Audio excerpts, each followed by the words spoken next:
This is Akashvani. In the program Spotlight, now we bring you a discussion on Prime Minister's visit to UAE, strengthening bilateral relationship. The participants are Anil Trigunayat, former diplomat, and Manas Bhunya, journalist.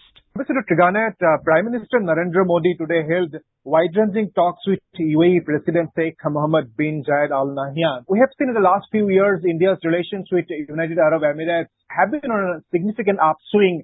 Particularly in the last few years, we have seen trade ties going forward significantly. We have seen cooperation in defense. We have seen cooperation in other critical areas. How do you see Prime Minister Narendra Modi's overall visit to United Arab Emirates? You correctly mentioned that UAE has in fact emerged as a pivotal country for India's engagement in West Asia. In fact, if you remember that after Prime Minister Modi took over to West Asia, the first country he visited in 2015 was UAE. And thereafter, this is his fifth visit, he has also been conferred the highest honor, Sheikh Zayed Order, by the UAE. Our relationship, which used to be broadly transactional, has converted into a comprehensive strategic partnership, which means the component and collaboration in defense and security matters has increased tremendously. UAE is also one of the first countries in the Middle East which has allowed India to have partnership or equity in their oil blocks. It is also investing a great deal in India's strategic reserves. It is interested in investing in India's refineries, Ratnagiri and others, along with Saudi Arabia. So in the energy security, it has an extremely important player. Besides, it is also our third largest trading partner. It is also third largest supplier of oil to us, second largest supplier of gas to us. It hosts the highest number of Indians, 3.5 million or more in the UAE, which have continued to increase over time. And therefore, their contribution to India's currency remittances has also gone up very high. We have also started collaborating in the I2U2, the sub-regional organization with Israel and USA. And another one is IUSU, which is India, UAE, Saudi Arabia, and USA. So in these regions, we are working very closely with them. In addition, the current visit, which immediately happens to be after his Prime Minister's very successful visit to France, to the UAE, also fits very well within the contours of the trilateral cooperation that we have among our three countries. You know that France, India, UAE trilateral had a meeting, or rather online meeting of the foreign ministers, which was followed recently by the discussions of the focal points. From India, it was the Indian Foreign Secretary who participated. And there also, there are Indo-Pacific, Indian Ocean, defense, collaboration in different areas in the oceans and others is extremely important. UAE is also very important from not only a trade perspective, but also in maritime security. And so therefore, I believe that this country, India and UAE, have emerged as truly strategic partners, and be it in the area of counterterrorism. As you know, that this is one country which has really cold-shouldered Pakistan because it believes that Pakistan has been indulging in cross-border terrorism against India. It has also had a very sympathetic approach to India's abrogation of Article 370, as well as we have seen with regard to Pulwama attacks in the Balakot. They were far more understanding of India's position and supportive of considering Article 370 as an internal matter of India. No, all these, apart from trade, investment and everything, shows that the relationship has really moved in a very high orbit. And for this, I think a great credit goes to the bonhomie that Prime Minister Modi and Sheikh Zayed have, and that was very clearly evident during current interaction of Prime Minister Modi. Of course, this visit is also important in one major area. We have signed an agreement basically between the Reserve Bank and the Central Bank or the Federal Bank there to trade in our local currencies, because that's something that India prefers today. RuPay card and UPI have already been institutionalized in that country. So I think that we are really becoming a much closer partner on day-to-day basis as I see it. And of course, we will be witnessing the visit of President Sheikh Zayed during the G20 presidency in September, while Prime Minister has very clearly endorsed the presidency of the UAE for COP28 when he met Sheikh Jaber today. So I think that this is an overall rounded kind of a relationship which is mutually beneficial. I think a force for the global good at the moment as we see it.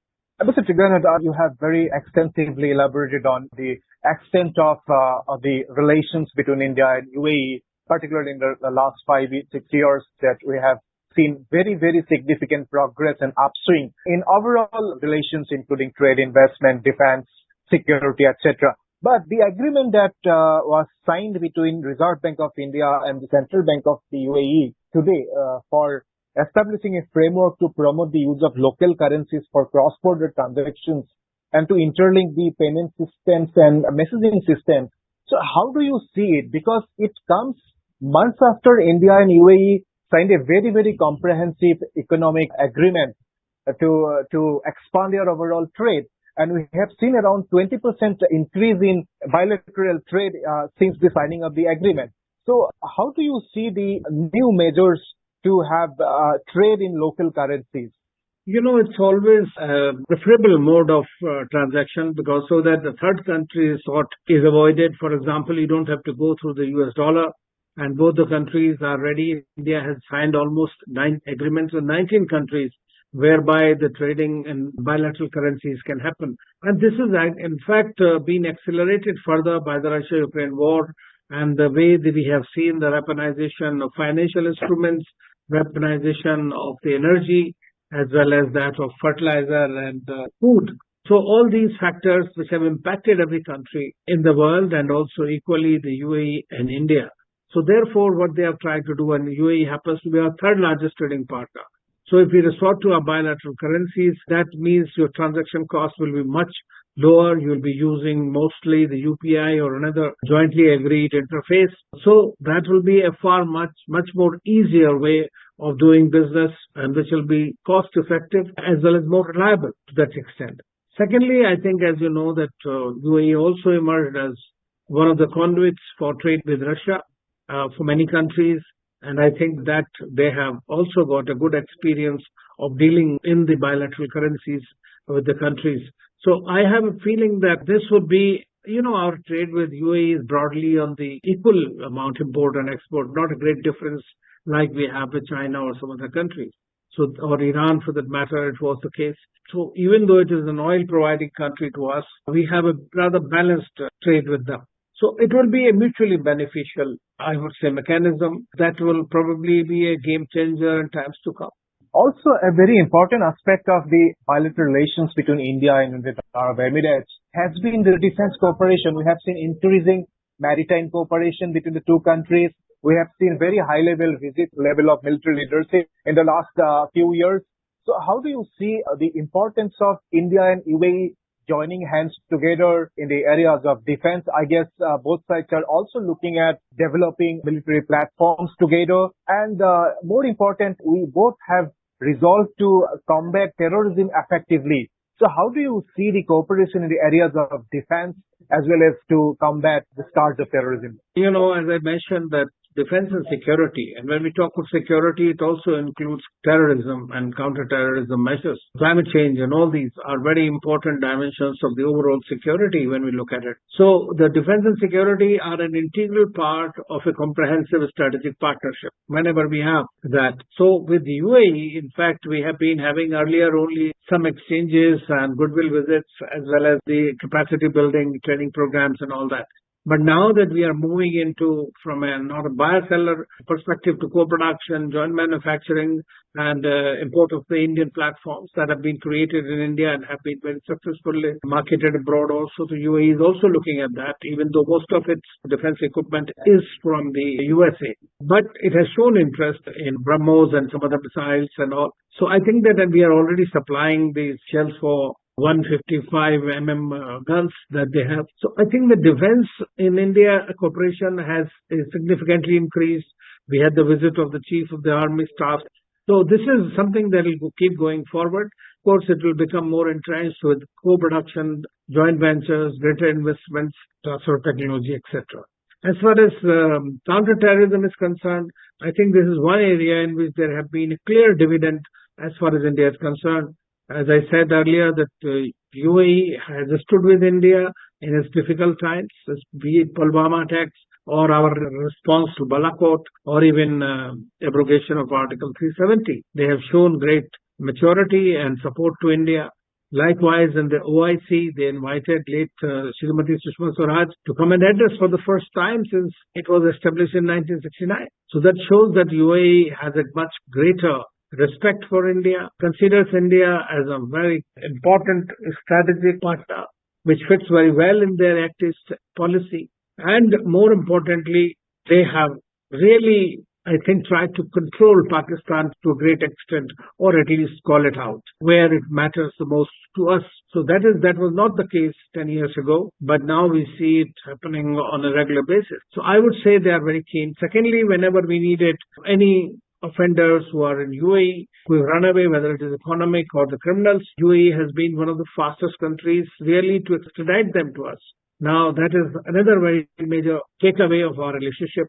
This is one country which we have signed the Comprehensive Economic Partnership Agreement. In fact, this happens to be the first country for a gap of about 8 to 10 years when we were trying to review our agreements like this, FTAs and others with other countries. But with the UAE, frankly, we signed that in the fastest possible manner, nearly 88 days. And it has already shown the results because 20% of our trade has increased since then. And as Prime Minister said that we target about $100 billion here, although it was supposed to be later by 2025, but it seems that already 84 billion has happened, and PM said that by the time we have the G20 summit, we might exceed that. So it's quite possible. So looking is good. Indian community is happy there. They are finding new opportunities. It has been converting from purely blue collar to the white collar. So the relationship moving forward on a much higher trajectory. Mr. Tigana, I would also like to ask you a specific question about our overall relations with the Gulf region. Since Prime Minister Modi came to power in 2014, so how do you see Modi government's overall success in bringing the Gulf region closer to India?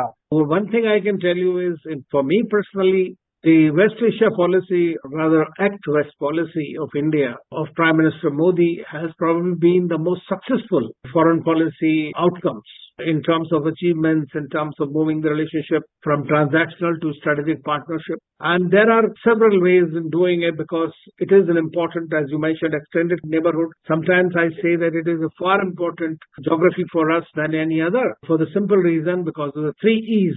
First E is energy, dependency.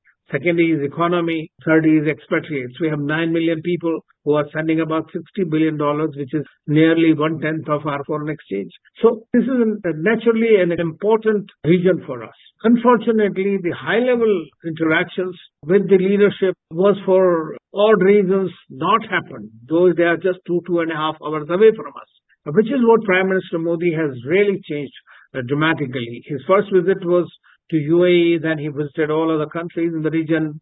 Most recently, he went to Egypt also, Jordan, Palestine, Israel, all the countries in the region he had visited. And one of the indicators, in my view, would be of the success of the relationship is that from Palestine to Egypt to UAE, all these countries have conferred their highest order on Prime Minister Modi for promoting ties with them.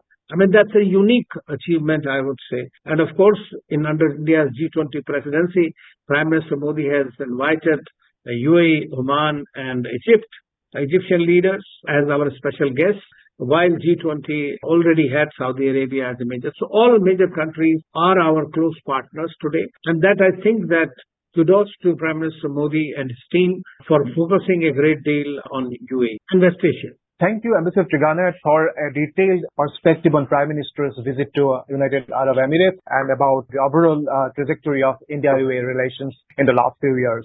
Appreciate for your time. Thank you.